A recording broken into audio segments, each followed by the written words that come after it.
Okay, so I'm reading You've Got to Read This Book by Gay Hendricks and Jack Canfield. So anyways, I got this from the library months ago, and I forgot I had it in my car. And I opened it up last night, and I started reading a few chapters. The very first page that I read that really just opened me up. So I'm going to read what I read last night. When I read that, I said to myself, I can do that. I can visualize having best-selling books.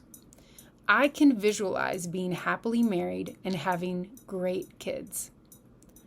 I visualized all of that, and over the years, that's exactly what I've achieved. Now, a quick overview of this book. It's 55 people telling stories about the books that they read or one book that changed their life for the better. He says, I started using Neville's suggestions right away. Back then, I was giving sales training talks in small insurance offices, ideally 4 times a day. To get back on my feet financially, it was important to have a full schedule of talks. So I started imagining my calendar filled with appointments. I practiced seeing and holding the vision. I'd put on some soothing music, and I would close my eyes and take ownership of the concept. By that, I mean I went over the concept again and again. It became a part of my belief system. At night, I'd lull myself to sleep with the thoughts such as, I'm going to have absolute prosperity. I'm going to have a great day selling tomorrow. I'm going to earn my way forward and get out of this depression I'm in. I'm going to wake up optimistic, positive, hopeful, and helpful, and make a difference in the lives of people around me.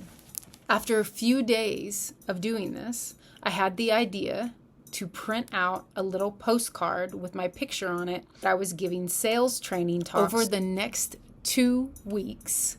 I remember he got inspired action and he took action on it. My calendar got booked up for the rest of the year. I saw that it really did work, and I wasn't depressed anymore. While holding the image of the end result I had wanted, I had acted on the ideas that came. I just held to what Neville says. You've got to affix to your thought to transform. Which has always reminded me of something Einstein once said. Imagination is more important than knowledge. What I came to understand is that what really controls even those huge institutions is the collective imagination of individuals. Super powerful. It's true. Imagination is the imprint of the individual mind on the formless intelligence that brings what we desire into being. It is a form of spirit or God in action.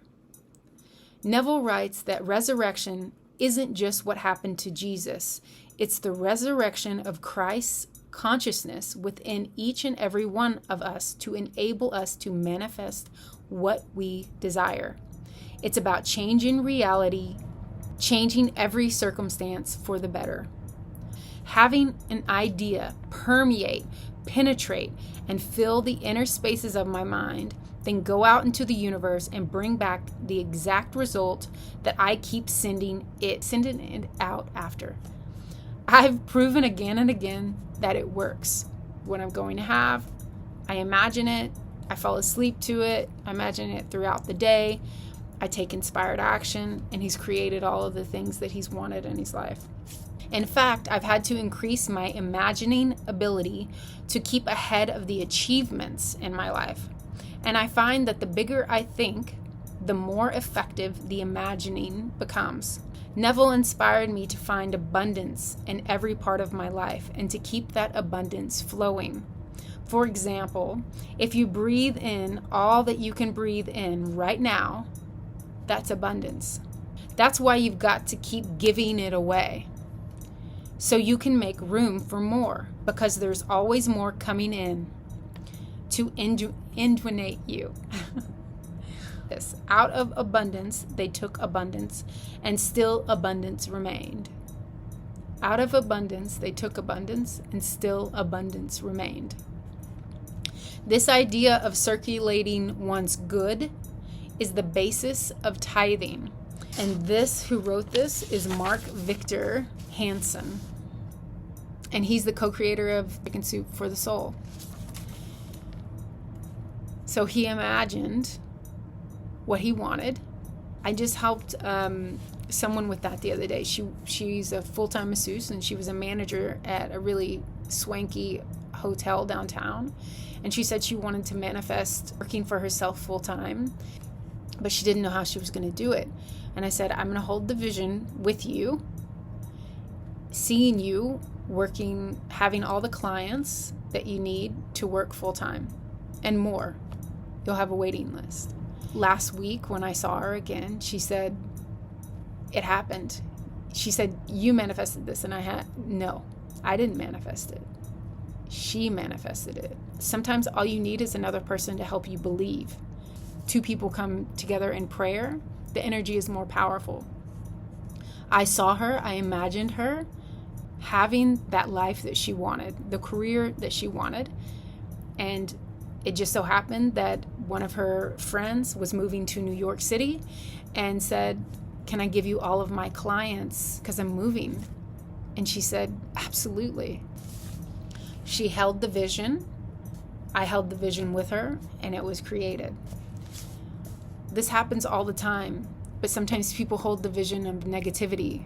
They say, well, it's always been like this.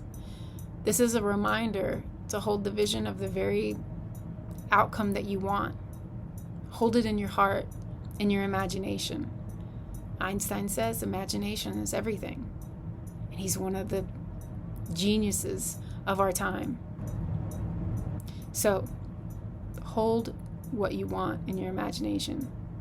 And your mind is going to come up with solutions, ideas that are going to propel you forward into getting exactly what you want.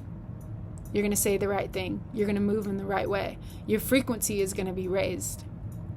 And you'll manifest with ease. Because you're always manifesting magic and miracles. Keep your mind focused on imagining what it is that you want. I love you all, and I'll see y'all later.